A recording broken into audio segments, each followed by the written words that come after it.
Welcome guys, so today I am with MacBook Pro and I have the Beats Studio 3 and I'm going to show you how you can connect these two devices.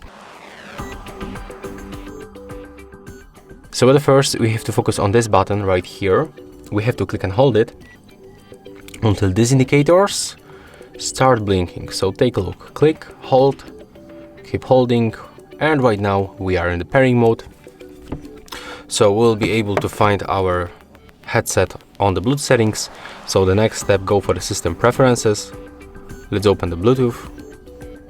Let's smoothly go for this button to turn Bluetooth on. And then take a look on the all available devices. There is the Beats. So select connect. And as you can see right now we are connected. We can go back and go for the sound settings to be sure that we successfully switch from MacBook Pro speakers to Beats Rico 86. I mean, that's the default name, but never mind, to Beats Studio 3. And yeah, as you can see, this device is selected. So that's how we can make it. And if you find this video helpful, remember to leave a like, comment and subscribe to our channel.